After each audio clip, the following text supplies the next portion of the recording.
Marcus Chen stood in the repair bay of Kepler Station, watching the alien mechanics work on his cargo ship. The place smelled like oil and metal, mixed with the strange scents that came from having so many different alien species in one place. He did not want to be here. Nobody decent wanted to be at Kepler Station. The station floated in the dark space between star systems. It was a place where the normal rules did not apply. Here things happened that would be illegal in human space or even in most civilized alien territories. But Marcus had no choice. His ship's engine had started making bad noises 3 days ago, and Kepler Station was the only repair stop within reach. "Your ship will be ready tomorrow," said the mechanic. It was a bug-like creature with 4 arms and clicking mandibles. "Payment up front." Marcus handed over the credits and walked away. He had 12 hours to kill on this terrible station. He could stay in his ship, but the air recyclers were offline during repairs. He would have to explore the station whether he liked it or not. The main corridors of Kepler Station were crowded and noisy. Aliens of all shapes and sizes moved past him. Some looked almost human, while others were so strange he could not figure out which end was the head. Most ignored him. Humans were not common here, but they were not completely unknown either. Marcus tried to find a quiet place to eat and wait.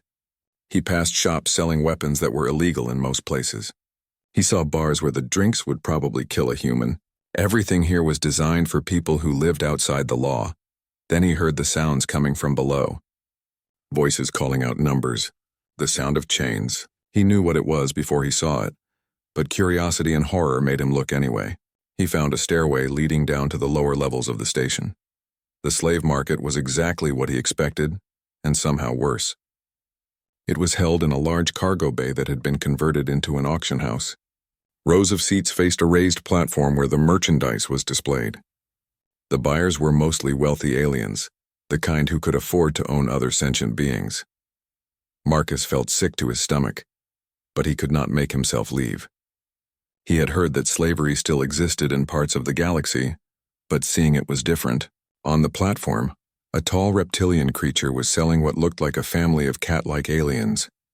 The mother was trying to shield her cubs while bidders called out offers. "Next item," the auctioneer announced. "Very rare. A genuine Zilani female, perfect for research or personal service." Marcus had never seen a Zilani before. He had heard they were almost extinct. The creature they brought onto the platform looked almost human, but clearly was not. Her skin had a pale silvery color that seemed to glow faintly. Her hair was white as snow and hung down to her shoulders. She was thin, too thin, and there were marks on her wrists where chains had rubbed them raw. But it was her eyes that stopped Marcus cold. They were large and blue, and they looked directly at him across the crowded auction house. Most of the other slaves had stared at the floor or looked broken and empty. This one looked right at him, and there was something in her gaze that made his chest tight.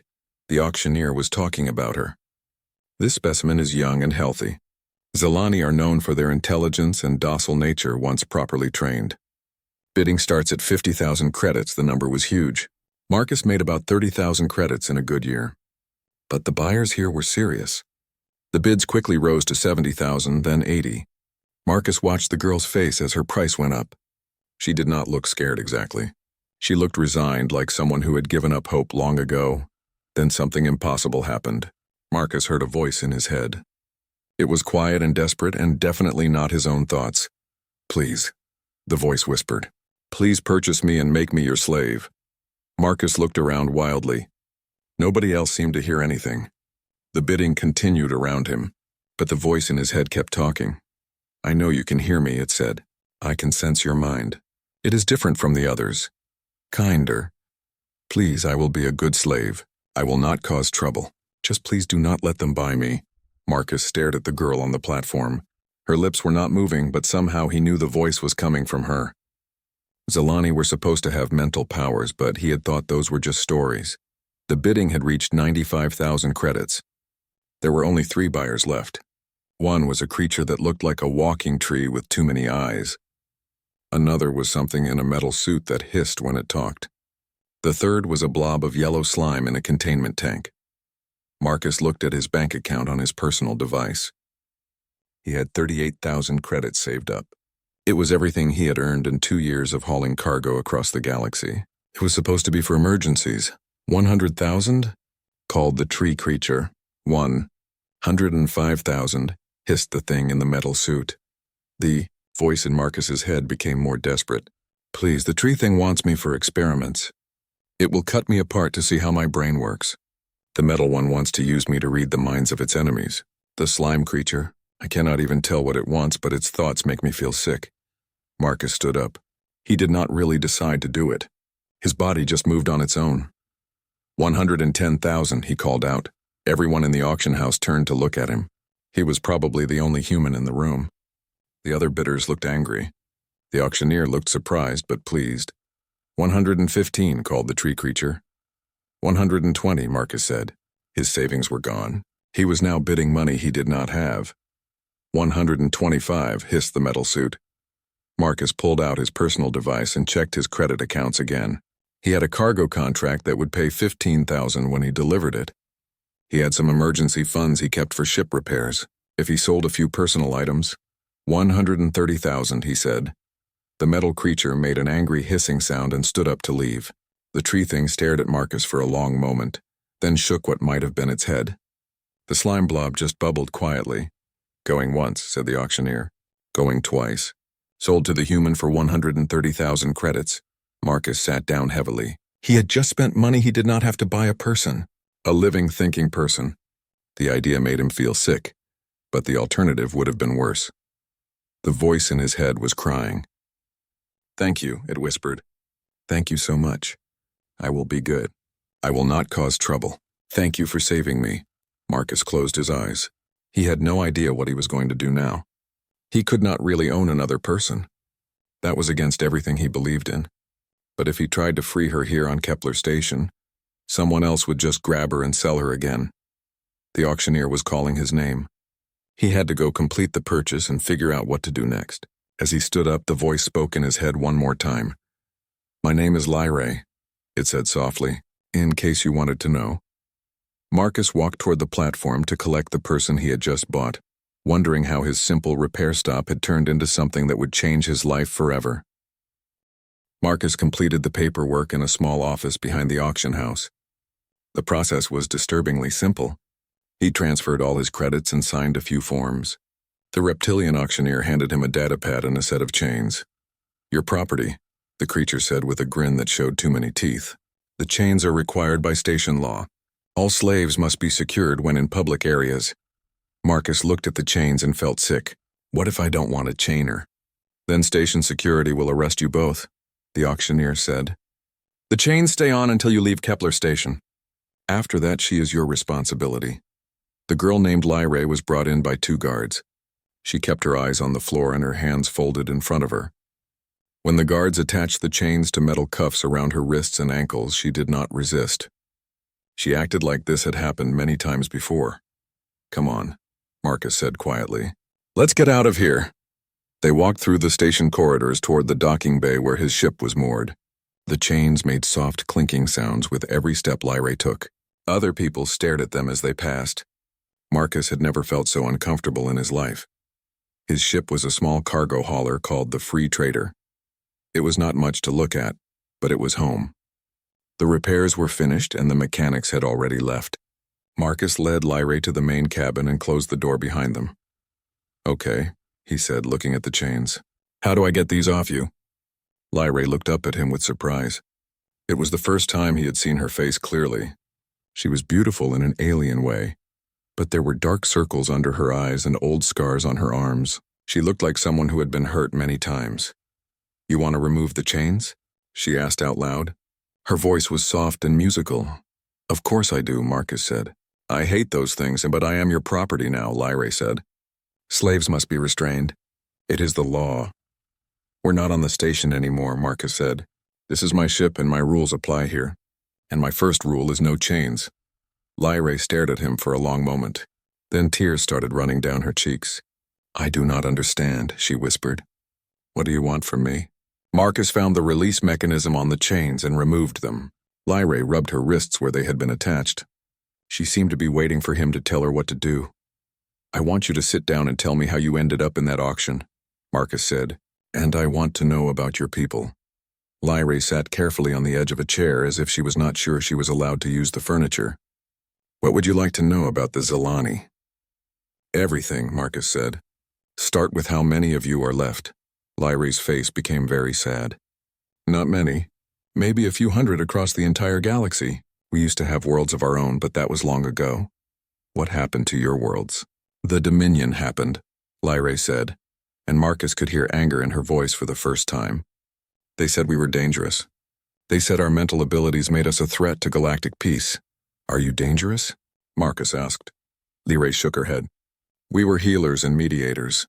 We helped settle disputes between species. Our mental gifts let us understand what others were really feeling and thinking. We could help people communicate better. That doesn't sound dangerous. It was not, Lyrae said. But the Dominion leaders were afraid. They had secrets they did not want anyone to discover. They spread lies about us. They said we were mind controllers who wanted to enslave other species. Marcus poured himself a cup of coffee and offered one to Lyrae. She took it carefully, as if she was not used to being offered things. The war lasted 3 years, Lyrae continued. The Dominion had ships and weapons. We had only our abilities and a few allies who believed the truth about us. It was not enough. So they killed all of you? Most of us, Lyrae said. The survivors were captured and sold as slaves. Some were taken for experiments. The Dominion wanted to study our brains to understand how our abilities worked. Marcus felt anger building in his chest. That's horrible. I was captured when I was very young, Lyrae said. I have been a slave for 8 years. I have been sold many times to many different masters. What were they like? Your other masters? Lyrae was quiet for a moment. Some were cruel. They beat me or starved me when they were angry. Some were indifferent. They treated me like a tool or a piece of furniture. One tried to be kind, but he died in an accident. His family sold me to pay debts. I'm sorry, Marcus said. Nobody should have to live like that. Lyrae looked at him with confusion. You apologize to me? But I am your property. You paid for me. I may have bought you, but that doesn't mean I own you, Marcus said. You're a person, not a thing. I do not understand the difference, Lyrae said. What do you want me to do? Marcus thought about it. Whatever you want to do. What did you like before you were captured? I like to sing, Lyrae said quietly. And I like to help people with their problems. My mother said I was good at understanding what people needed. Then maybe you can help me understand something, Marcus said. How are you talking in my head? When you asked me to buy you, I heard your voice, but your lips weren't moving. Lyrae looked nervous. I am sorry. I should have asked permission first. I can stop if you want. I'm not angry, Marcus said. I'm curious. How does it work? All Zilani can sense thoughts and emotions, Lyrae explained. But we cannot read minds exactly. It is more like feeling what others feel. With most species we can only receive, but with a few we can send thoughts too. And humans are one of those species? Yes, Lyrae said. But you are different from the others. Most minds feel chaotic and hard to reach. Human minds are clearer somehow, easier to connect with, and you do not seem afraid when I touch your thoughts. Marcus nodded. Maybe that's because humans don't have mental abilities of our own. We're not worried about you taking over our minds because we don't really understand how minds work anyway. Lyrae smiled for the first time since he had met her. It changed her whole face. That is very wise. Most species with mental gifts are afraid of anyone who might be stronger. But humans just accept it as something interesting. Is that why you asked me to buy you? Because I'm human? Partly, Lyrae said, but also because I could feel your emotions. You were disgusted by the auction. You felt sorry for all of us up there. Most of the buyers felt excited or curious or hungry. You felt sick. Marcus stood up and walked to the window. Outside, he could see Kepler Station getting smaller as they moved away. What do I do now? I can't take you back to your people because there aren't any left. I can't free you legally because slavery is legal in most of the galaxy. You could keep me, Lyrae said quietly. I promise I will be a good slave. I will cook and clean and not cause trouble. I don't want a slave, Marcus said, but I can't just drop you off somewhere either. Someone would just capture you again. Lyrae was quiet for a moment. There are stories, she said. Other Zilani sometimes whisper about places where escaped slaves can be free. Worlds where the Dominion rules do not apply. What kind of places? Human colonies, Lyrae said. Some of the newer human settlements declared independence from galactic law. The stories say they welcome refugees from slavery. Marcus turned around. Are these stories true? I do not know, Lyrae said. but I hope they are. Marcus made a decision. Then that's where we'll go. I'll help you find one of these free human worlds. Why would you do that for me? Lyrie asked. Because it's the right thing to do, Marcus said, and because no person should be owned by another person. Lyrie started crying again, but this time she was smiling too. Thank you, she said. I had given up hope of ever being free.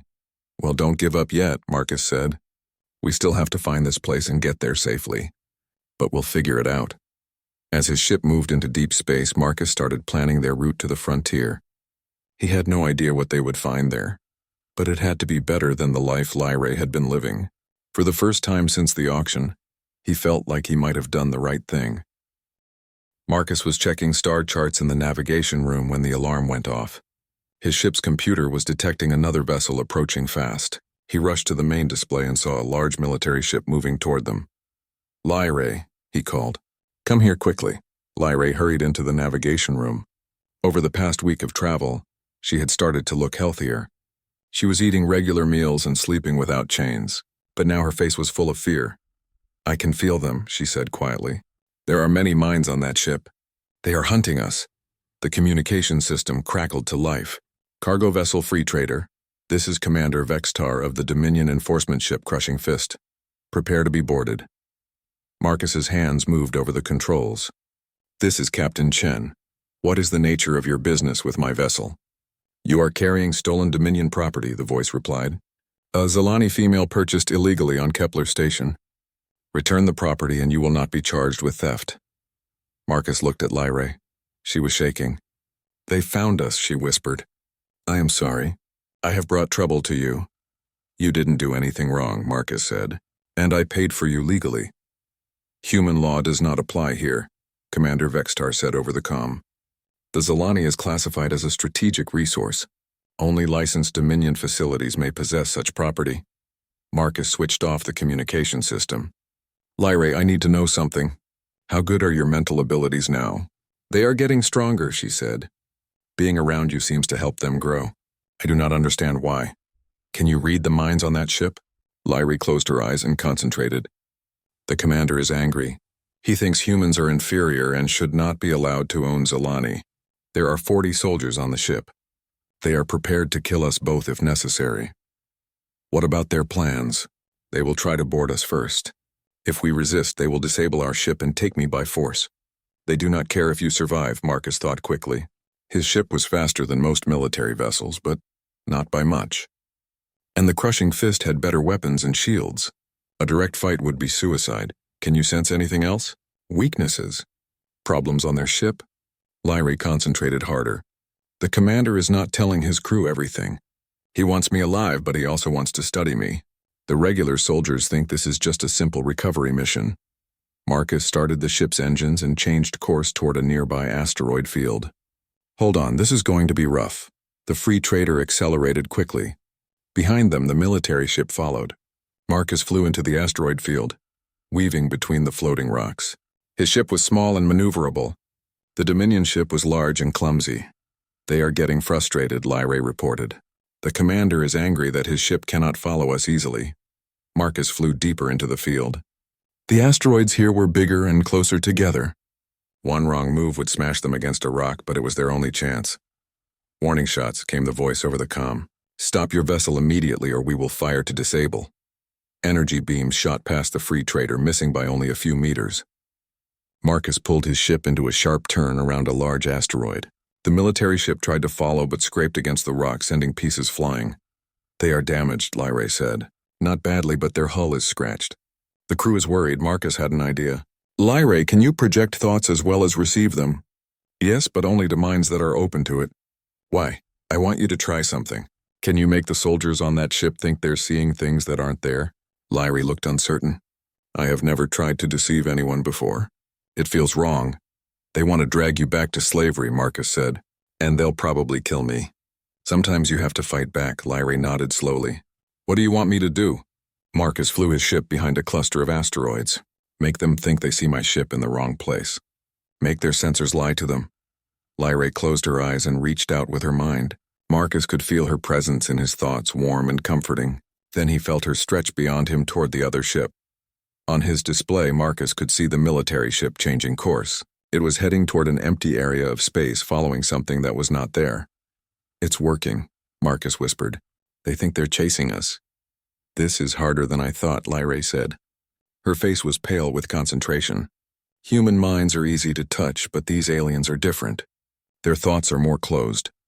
Marcus kept his ship hidden behind the asteroids and watched the crushing fist chase shadows. But after a few minutes, the deception started to break down. "They are figuring it out," Lyrae said. "The commander is suspicious. He is ordering a full sensor sweep." The military ship stopped chasing empty space and started searching the asteroid field systematically. It would find them soon. "Lyrae, I need you to try something else," Marcus said. "Can you read their computer systems through their minds?" "What do you mean?" "The crew members are connected to their ship's computers. If you can see their thoughts, maybe you can see what they're seeing on their screens." Lyrae tried again. "Yes, I can see their sensor data.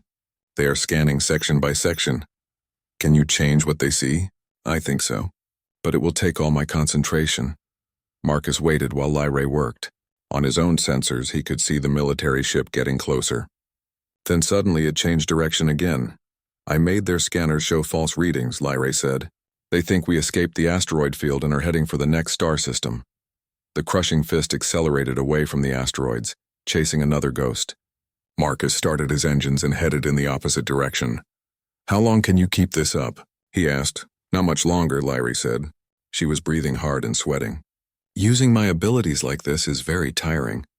Marcus plotted a course to the nearest jump point. If they could reach it, they could escape to another star system before the Dominion ship realized it had been tricked. They were almost at the jump point when Lyrae collapsed. The deception ended and the military ship immediately turned around. "They know where we are," Lyrae said weakly. "I am sorry. I could not hold it any longer." "You did great," Marcus said. He activated the jump drive. "We're going to make it." The free trader disappeared into hyperspace just as energy beams started flying toward them. They had escaped, but Marcus knew this was not over. The Dominion would keep hunting them. In hyperspace, Marcus helped Lyrae to her bed. She was exhausted from using her abilities so intensively. "I never knew I could do things like that," she said. "With my previous masters, my powers were much weaker." "Maybe it's because I'm not afraid of them," Marcus suggested. "Maybe fear makes your abilities weaker. Or maybe it is because you treat me like a person instead of a tool," Lyrae said. "My abilities are part of who I am. When someone respects who I am, perhaps the abilities grow stronger." Marcus nodded. "That makes sense. Get some rest. We'll be in the next system soon, and we need to figure out where to go from here." As Lyrae slept, Marcus studied the star charts. The Dominion would be looking for them everywhere now. They needed to find those free human colonies soon, or they would eventually be caught. But for now, they were alive and free. And Lyrae had discovered that her abilities were much stronger than anyone had imagined. That might be important later. Marcus set the ship's course for the frontier regions where human colonies were supposed to be independent. He hoped the stories Lyrae had heard were true, because if they were not, both of them were in serious trouble. Marcus received the coded message 3 days after they jumped to the Tau Ceti system. The signal came from a small research station orbiting the fourth planet. It was addressed to any ship carrying refugees seeking sanctuary. "That has to be what we're looking for," Marcus said to Lyrae. They were both tired from jumping between star systems and avoiding Dominion patrols. "I can sense several minds on that station," Lyrae said. "They feel different, calmer than most people I have met. And there is something else." "What?" "I think there are other Zilani there. The mental signature is very faint but familiar." Marcus sent a response to the coded message, and within an hour they were cleared to dock at the research station. As they approached, Marcus could see that it was larger than it had looked from a distance. It was actually a converted cargo ship that had been connected to several habitat modules. A woman met them at the airlock. She was human, middle-aged, with graying hair and kind eyes. She wore a simple jumpsuit with a medical badge. "Welcome," she said. "I'm Dr. Elena Vasquez. We've been expecting you." "Expecting us?" Marcus asked. "Word travels fast on the refugee networks," Dr. Vasquez said. "We heard about a human who bought a Zilani at Kepler Station and then disappeared with her." "That was either very stupid or very brave." "Probably both," Marcus admitted. Dr. Vasquez looked at Lyrae with interest. "You're the first Zilani I've seen in 2 years. How are you feeling? Better than I have in a long time, Lyra said. But confused. I thought all humans lived under Dominion law. Most do, Dr. Vasquez said. But some of us decided we didn't like those laws. Come on, let me show you around. The research station was actually a hidden way station for escaped slaves and political refugees. Dr. Vasquez explained as she gave them a tour. She had been a xenobiologist working for the Dominion before she discovered what they were really doing to capture Zilani. I was assigned to study Zilani brain structure, she said. The official purpose was to understand their mental abilities. The real purpose was to find ways to control or suppress those abilities. That's horrible, Marcus said. It got worse. When I refused to continue the research, they labeled me a traitor and tried to arrest me. I escaped with some of the data and started this network. They passed through several habitat modules. Marcus saw humans working alongside various alien species. Everyone looked busy and purposeful. How many refugees do you help? Lyra asked. Hundreds every year, Dr. Vasquez said. Escaped slaves, political prisoners, anyone fleeing Dominion persecution. We have safe houses throughout the frontier regions. She led them to a common area where several people were eating dinner. Marcus noticed two figures sitting at a corner table who looked similar to Lyra. They had the same pale, silvery skin and white hair. More Zilani, Lyra whispered, her eyes filled with tears. I thought I might never see my own people again. The other Zilani looked up as they entered. One of them, an older male, stood up quickly. He stared at Lyra for a moment, then said something in a language Marcus did not understand. He says I look like his daughter, Lyra translated. She was captured 10 years ago. The reunion was emotional. The three Zilani spoke rapidly in their own language while Dr. Vasquez explained to Marcus what she had learned about their species. They're not just telepaths, she said. They're natural mediators. Their abilities let them feel what others are feeling, which makes them incredibly good at resolving conflicts. That's why the Dominion was afraid of them. I don't understand, Marcus said. Think about it. The Dominion rules by keeping different species afraid of each other. Zilani could expose that fear as artificial. They could help species communicate and cooperate instead of fighting. Marcus watched Lyra talking with the other survivors. She looked happier than he had ever seen her. So the Dominion destroyed them to protect their own power.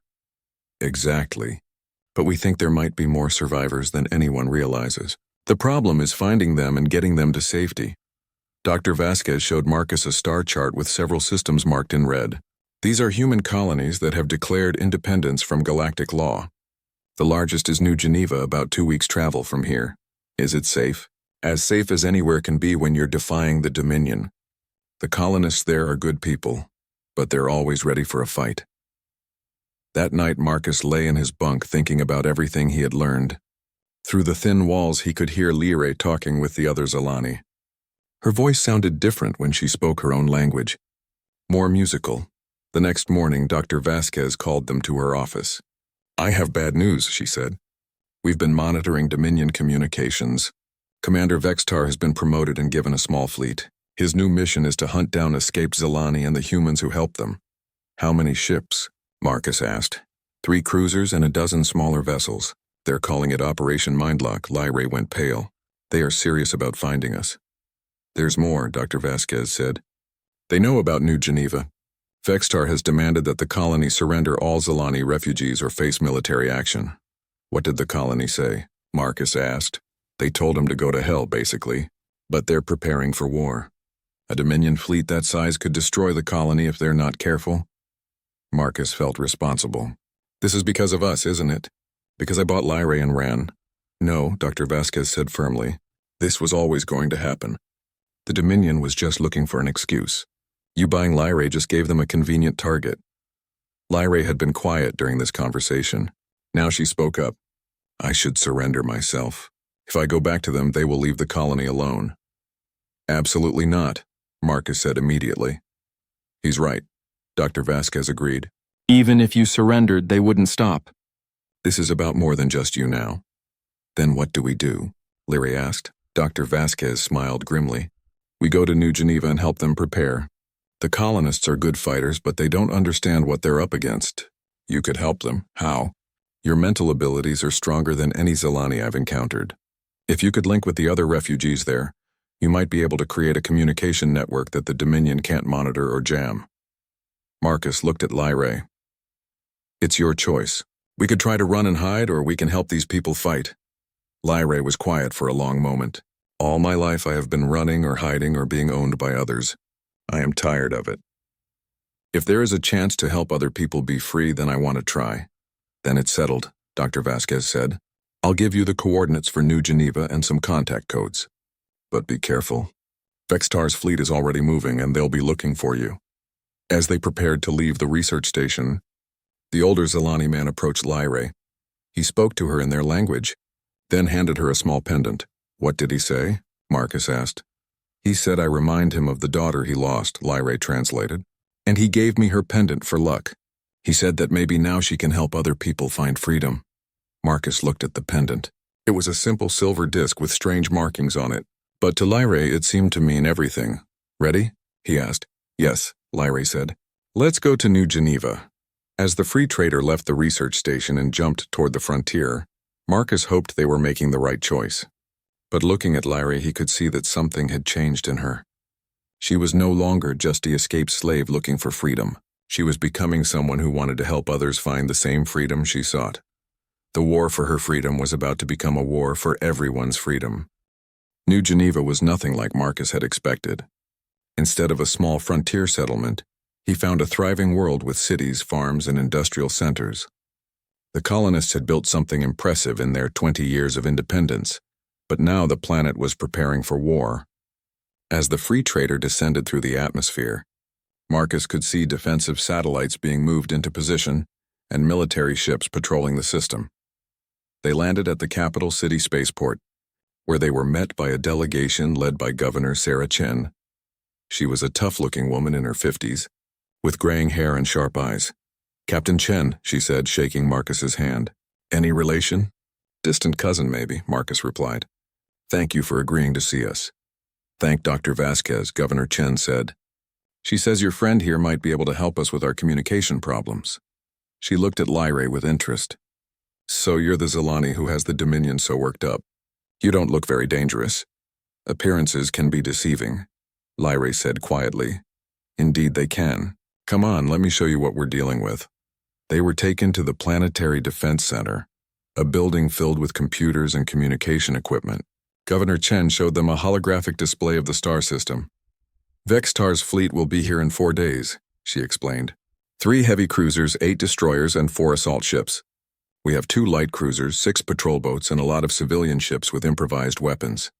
That doesn't sound like enough, Marcus said. It's not, Governor Chen agreed, but we're not planning to fight them in space. We're going to make them come down to the planet, where our advantages are better. She pointed to several locations on a map of the planet. We have hidden bases in the mountains and underground. The colonists know this terrain better than any invading force. What about the cities? Lyrae asked. The civilians? Most have been evacuated to the shelters. The ones who stayed are volunteers who want to fight. Governor Chen led them to another room where a group of people were working on communication equipment. This is our biggest problem. The Dominion can jam our radio signals and intercept our messages. We need a way to coordinate our forces that they can't stop. That's where I come in, said a familiar voice. Marcus turned to see Dr. Vasquez entering the room. Elena, I didn't know you were here, Marcus said. Arrived yesterday with a group of refugees, she explained, including 5 more Zelani. They're all eager to help. She introduced them to the other Zelani survivors. There were 3 females and 2 males, all of different ages. They looked healthier than Lyrae had when Marcus first met her, but he could see the same wariness in their eyes. We've been discussing the possibility of creating a telepathic network, Dr. Vasquez explained. If the Zelani can link their minds together, they could coordinate our forces without using radio. Is that possible? Governor Chen asked. The oldest of the Zelani, a woman named Kira, spoke up. Traditionally, yes, but our abilities have been weakened by years of captivity and abuse. We are not sure if we are strong enough. Lyrae stepped forward. I think we are. My abilities have grown much stronger since I started traveling with Marcus. I believe the same could happen for all of us. What makes you think that? Kira asked. Humans are different, Lyrae explained. Their minds are open and accepting. When they trust us, it makes our abilities stronger. And when we work together instead of being forced to obey, we can do things we never thought possible. Over the next 2 days, the Zilani worked together to test their abilities. Marcus and several human volunteers helped by providing their minds as connection points. The results were remarkable. "I can feel all of them," Lyrae reported during one test. "And through them, I can sense the minds of humans all across the planet." "This is incredible," Dr. Vasquez said. "You're creating a communication network that spans the entire world." But their preparations were interrupted when the early warning satellites detected Vextar's fleet arriving in the system. The Dominion ships immediately began broadcasting demands for surrender. "People of New Geneva," Commander Vextar's voice echoed across the planet. "You are harboring stolen property and fugitive criminals. Surrender all Zilani refugees immediately, or face the consequences." Governor Chen's response was broadcast on all channels. "Commander Vextar, this is an independent human world. We recognize no authority but our own. You are not welcome here." The Dominion fleet responded by attacking the orbital defense satellites. The battle for New Geneva had begun. "All Zilani, link with me," Lyrae said as explosions lit up the sky above them. She reached out with her mind, connecting with the other 5 survivors. Through them, she touched the minds of human defenders across the planet. The effect was immediate. Suddenly, every defender knew exactly where their allies were and what they were doing. Units that had been scattered and confused began moving with perfect coordination. "This is amazing," Governor Chen said, watching the tactical displays. "Our forces are acting like a single organism." The Dominion ships tried to land troops in several locations, but each landing was met by perfectly coordinated resistance. Human fighters seemed to know exactly where to be and when to be there. Commander Vextar quickly realized that something unusual was happening. He ordered his communications officers to jam all radio frequencies, but it had no effect. The human defenders continued to coordinate their actions perfectly. "Sir," one of his officers reported, "they're not using radio. We can't detect any electronic communications at all." "Then how are they coordinating?" Vextar demanded. The answer came when Lyrae did something that surprised everyone, including herself. She reached out through the telepathic network and touched the minds of the Dominion soldiers. Suddenly, every soldier in the invasion force could feel what the humans felt. They experienced the colonists' determination to protect their freedom. They felt the love the humans had for their families and their world. And they felt the horror of what the Dominion had done to the Zilani. "Sir," came panicked reports from the landing ships. "The troops are refusing to fight. They're laying down their weapons." On the planet's surface, Marcus watched in amazement as Dominion soldiers began walking out of their positions with their hands raised. Many were crying. "What did you do?" he asked Lyrae. "I showed them the truth," Lyrae said. Her face was pale with exhaustion, but her eyes were bright with determination. "I let them feel what we feel. Most people are not evil. They just follow orders because they don't understand what those orders really mean." The mutiny spread through Vextar's fleet as Lyrae's influence reached the ships in orbit. Soldiers and crew members began to understand what they were really fighting for. Many refused to continue the attack. Vextar himself tried to maintain control. But when Lyrae touched his mind, even he began to understand the magnitude of what the Dominion had done. The truth of the Zilani genocide, the cruelty of the slave markets, the fear that drove the Dominion's policies, all of it became real to him. "Cease fire," Vextar ordered his fleet. "All ships, cease fire immediately." The battle for New Geneva ended not with explosions and death, but with understanding. Dominion soldiers and sailors began defecting to the human side. Several ships declared independence from the Dominion and requested asylum. In the weeks that followed, the story of what happened at New Geneva spread across the galaxy. The idea that humans and Zilani could work together as partners rather than masters and slaves inspired oppressed peoples everywhere. Other human colonies declared independence. Alien species that had been dominated by the Dominion began to rebel. The telepathic network that Lyrae had created became the foundation for something larger, a new alliance based on cooperation instead of domination. Marcus found Lyrae, standing on a balcony overlooking the city 6 months later. The reconstruction was almost complete, and the planet was busier than ever as refugees and freedom fighters arrived from across the galaxy. "Do you ever think about that day in the slave market?" he asked. Lyrae smiled. "Every day. But it seems like a different life now. Any regrets? About asking you to buy me?" Lyrae shook her head. "No, but I regret the words I used. I thought I wanted to be a slave because it was safe." I was afraid of freedom because I didn't understand what it really meant. And now you do? Now I know that freedom isn't just about not being owned, Lyrae said. It's about having the power to help others find their own freedom. Marcus nodded. Around them, the city was full of humans and aliens working together, building something new. The Free Worlds Alliance was growing stronger every day, and at its heart was the partnership between humans and Zelani that had started with one desperate plea in a slave market. So what's next? Marcus asked. Next we finish what we started, Lyrae said. There are still Zelani in slavery across the galaxy. Still worlds under Dominion control. Still people who need to learn that there's a better way. Marcus smiled. Then I guess we better get back to work. Together, they walked back into the building where the leaders of the Free Worlds Alliance were planning their next move. The girl who had once begged to be purchased as a slave was now helping to lead a revolution that would free billions. And the man who had thought he was just buying someone's freedom had discovered that true freedom could only exist when everyone was free.